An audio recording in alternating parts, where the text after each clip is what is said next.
Alright, let's look at a couple of these problems from last week, because I see a lot of y'all are still having some problems working with these. So I'm going to go through these, and we're going to take a look at how we can solve these problems. Alright, now, for us to start solving this, we need to find out what we don't know. So let's take a look here. I don't know what my amperage is, right? Alright, well I always know, and a lot of y'all are getting confused with these formulas, but don't. It's very simple. E, where E is voltage,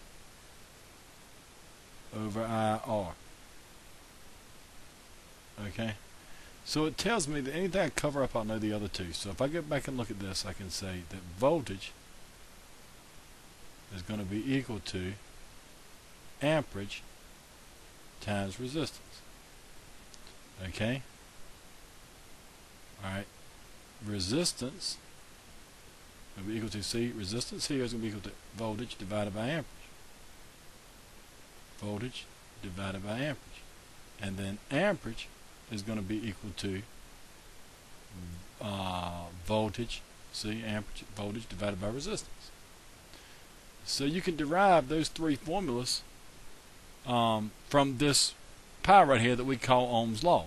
Okay, we call that Ohm's law, right? Okay, so Ohm's law.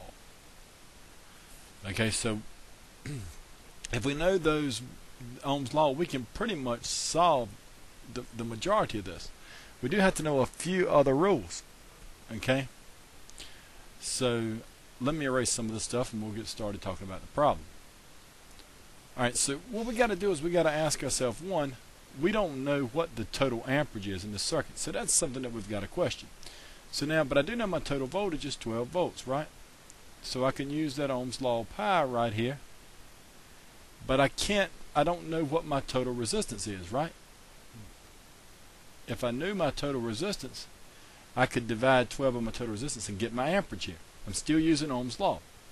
Okay, but the question becomes, how do I find my total resistance?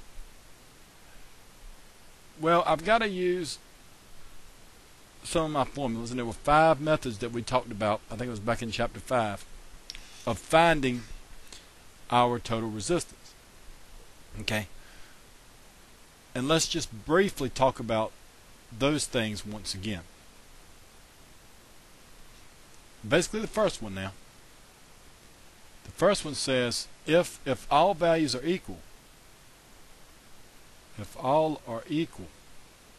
okay, I can take the value in one branch and divide it by the number of branches. Okay, and that'll give me my total resistance. Okay, so value in one branch divided by the number of branches. So if I go back and look at what I've got here, well, we're going to see that I have 2 branches that are the same.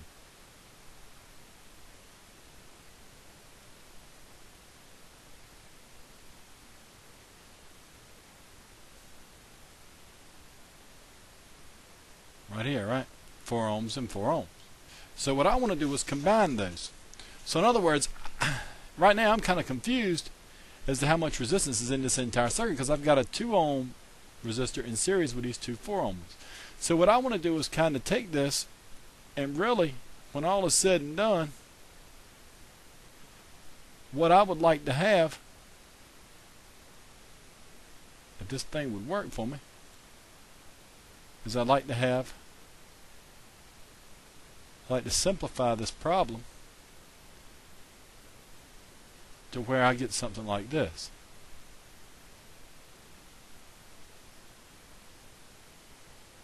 Okay, and then here we've got 2 ohms, and here what we're doing is combining these two to give us that one resistor.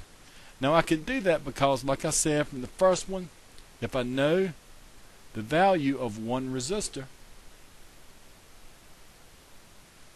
and it's the same, I can take the value of one resistor, 4, divided by the number of branches, I've got 2, and I'm going to end up with 2 ohms, right? So now I've got 2 ohms here. Okay, so it tells me here that I've got a 2 ohm resistor here. These two together are 2 ohms. So if I add that one to that one, I'm going to get 4 ohms total. If I get 4 ohms total, all I've got to do now is take my 12 volts, right, and divide it by 4 ohms, and I'm going to get 3 amps.